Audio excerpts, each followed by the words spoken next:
जय जगन्नाथ सांग मैंने माने आपणकर 5th semester SCC yoga in everyday life तार unit 1 row first class part 1 आज आरंभ करवा। ये क्लास रे आम योग विषय पूरा फुल डिटेल रे बुझा जोगर कौन जोगर संज्ञा तापर योगा शब्दर अर्थ कौन तापर योगर ऐतिहासिक पृष्ठभूमि अष्टांग जोगर मुख्य उद्देश्य आउ कौन जोग होलिस्टिक लाइफ आधुनिक जीवन रे जोगर गुरुत्व तापर कौन जोगर मुख्य उपादान कौन आउ किसी इंपोर्टाट क्वेश्चन आंसर डिस्कसन करवा।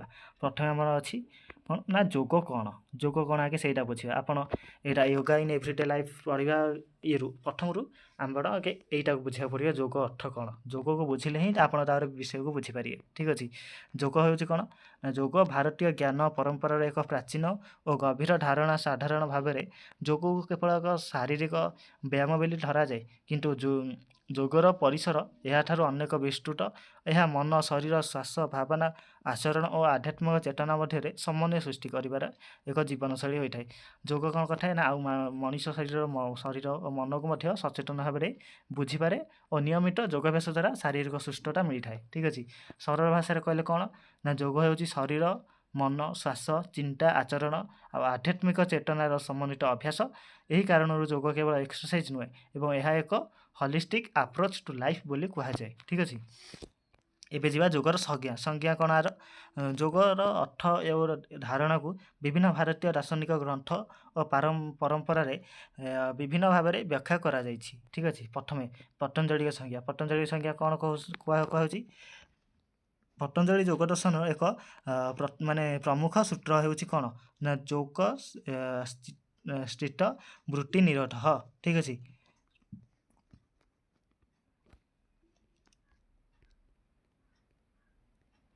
निरोध एबे यार सरल अर्थ होछि कौन ना चित्तर विभिन्न वृत्ति को नियंत्रण करने हेउछि जोग। एठारे चित्तवृत्ति कहले मनरे उत्पन्न होउथवा विभिन्न चिंता भावना और मानसिक प्रभाव को बुझाए। भगवद गीतार जोग को कौन कहुई भगवद गीतार मध्य जोगर धारणा को विभिन्न दृष्टिकोण बुझा जाइछि।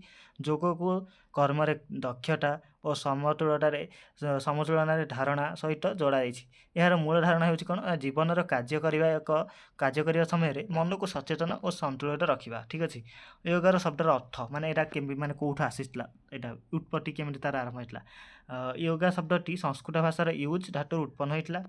यूज अर्थ कौन ना जोड़ा संजोग करवा एकत्रित करवा और नियंत्रण करवा सब किसी।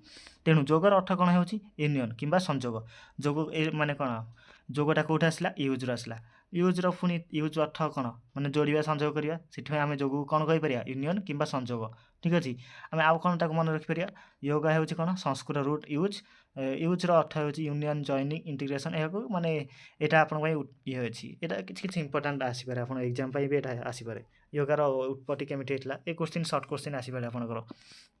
ठीक अच्छे एबे नेक्स्ट जोगर ऐतिहासिक पृष्ठभूमि कौन ना जोगर इतिहास भारतीय संस्कृति और दार्शनिक परंपरा सह गभीर भाव में जड़ित। जोगर विकास को एक दीर्घ ऐतिहासिक प्रक्रिया भाव में बुझा उचित। ठीक अच्छे तब नेक्स्ट आम कौन प्राचीन परंपरा कौन कहुई ना जोगर किसी प्रारंभिक धारणा प्राचीन भारतीय चिंताधारा देखा मिले। सिंधु सभ्यता समय किसी प्रत्नतात्विक चित्र और मूर्ति को केतक विद्वान जोग सदृश आसन किंबा ध्यान परंपरा सह संपर्क करि तथापि यही व्याख्या को सरल भाव में निश्चित प्रमाण करवा ग्रहण ठीक नुहे। यहाँ कौन कहले आपको ना आपंकर जिते सिंधु सभ्यता हरप्पा सभ्यता किसी माने माटी तले जो मूर्ति आउ चित्रफित्र किसी मिले से आपन को जोग विषय किसी देखा जाए जना पड़ी था।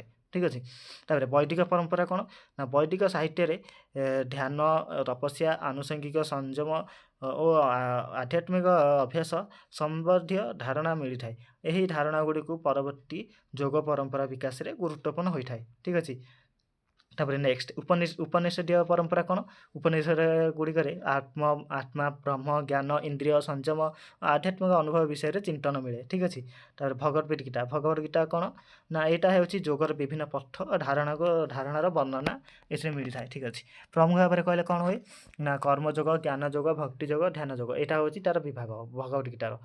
ठीक अच्छे तब नेक्स्ट कौन पतंजलि और जोग दर्शन यहाँ कौन ना जोग परंपरा को व्यवस्थित दार्शनिक रूप देवारे पतंजलि भूमिका अत्यंत माने प्रत्यक्ष और तांकर योग शास्त्र सूत्र योगा सूत्र जोग अध्ययन एक मुख्य ग्रंथ पतंजलि जोग सूत्र में अष्टांग जोग विशेष माने विशेष रूपे ये होछि रेखा अछि ठीक अछि।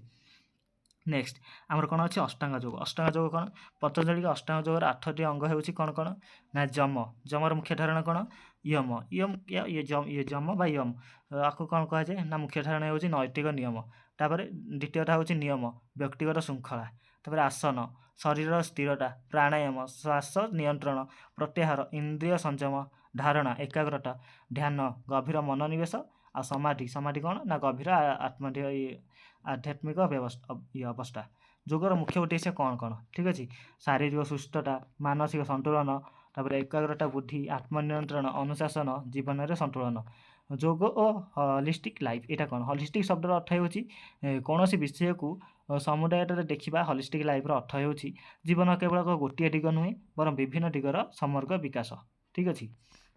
हॉलिस्टिक लाइफ मुख्य दिग दिग कौन कौन शरीर शरीर तापर कौन मन मन मन पर कौन भावना भावना पर कौन चिंता चिंता पर कौन आचरण आचरण पर कौन सामाजिक संपर्क पर आध्यात्मिकता आध्यात्मिक आप जीवन में केमी आसी थाए प्रथम शरीर शरीर मन मन को जाए मन भावना भावना ये कला चिंता चिंतार पड़ा सी आचरण आपण आचरण लगिला से आचरणटा आप सामाजिक संपर्क में देखागला तापर ही आम आध्यात्मिक मूलकटा आरंभ है माने आध्यात्मिकता गोटे आरंभ होपर ठीक अच्छे। तापर जोग किपरि हॉलिस्टिक लाइफ को सहायता करता है यहाँ केमी करता ना शारीरिक दिग आसन शारीरिक अभ्यास शरीर को सक्रिय रखिबारे सहायता करता है ठीक अच्छे। तापर मानसिक दिग ध्यान सचेतनता एकाग्रता मानसिकता संतुलन साहाय्य करे ठीक अच्छे। तापर भावनात्मक दिग भावना को चिन्हवा यहाँ ठीक अच्छे। तापर नैतिक दिग तापर आध्यात्मिक दिग आधुनिक जीवन में जोगर गुरुत्व कौन कौन ठीक अच्छे। आधुनिक जीवन में शिक्षा प्रतियोगिता दीर्घ समय स्क्रीन यूज अनियमित दिनचर्या अभ्यास और मानसिक चाप भली विभिन्न चैलेंज रही यही परिस्थिति में जोग सचेतना जीवन शैली गठन में सहायता हो पारि था छात्र छात्री जोग यहाँ कौन इम्पोर्टाट छात्र छात्री मानी से बुझा आपण विषय अच्छी ना तो आपण विषय यहाँ कौन पाई ठीक अच्छे। यहाँ कौन पाई ना एकाग्रता बढ़ाइबार सहायक होता है श्रृंखलित जीवन शैली को प्रोत्साहित करे शरीर को सक्रिय रखे निज प्रति सचेतनता बढ़ाए आउ रिलैक्सेशन आ माइंडफुलनेस अभ्यास साहाय्य करें ठीक अच्छे। तापर नेक्स्ट जोगर मुख्य उपादान कौन कौन ठीक अच्छे जोगर मुख्य उपादान कौन कौन ना आसन प्राणायाम ध्यान और जम ठीक अच्छे। एबे आमर यहाँ यूनिट 1 एबे यूनिट 1 पार्ट 1 किसी नोट शेष है किसी क्वेश्चन की जावा किसी क्वेश्चन की जावा जहाँ जो क्वेश्चन की आम देखा कि इंपोर्टाट क्वेश्चन अच्छी ताको देखा ठीक अच्छे। प्रथम अच्छी योगा शब्दटी हाँ यहाँ एग्जाम ओरिएंटेड पॉइंट यहाँ किसी पॉइंट ये सब पॉइंट को मन रखिए ठीक अच्छे।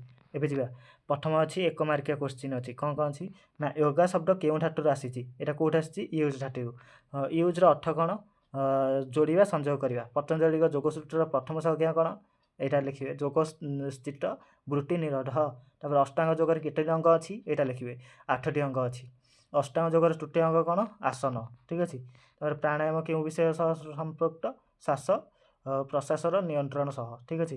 ध्यान कौन तापर हॉलिस्टिक लाइफ कौन यहाँ तापर 2 मार्किया क्वेश्चन अच्छी कौन जोगर संक्षिप्त संज्ञा दियो तापर आउ कौन अच्छी जोग शब्दर व्युत्पत्ति शब्द माने संबंध लिख तार माने केमी आरंभ है जोगटा से लिखे तापर जोगर 2टी उद्देश्य लिख ठीक अच्छे। तापर किसी एमसीक्यू अच्छी योगा शब्दटी क्यों धातु आसी यूज तापर पतंजलि जोग संज्ञाटा कौटा यहाँ बीटा कौन अच्छे आप जोग स्थित वृत्ति निरोध तापर अष्टांग जोगर केतोटी अंग अच्छी आपंकर केतोटी 8टी अंग अच्छी अष्टांग जोगर तृतीय अंग कौन आसन एमती कि अच्छी एमसीक्यू किसी अच्छी ठीक अच्छे। ये आमर यूनिट 1 कंप्लीट है यूनिट 1 पार्ट 1 कंप्लीट है नेक्स्ट पार्ट में आहरी किसी विषय बुझा जोग विषय आउ कि अच्छी जहाँ अच्छी बुझा ठीक अच्छे। धन्यवाद।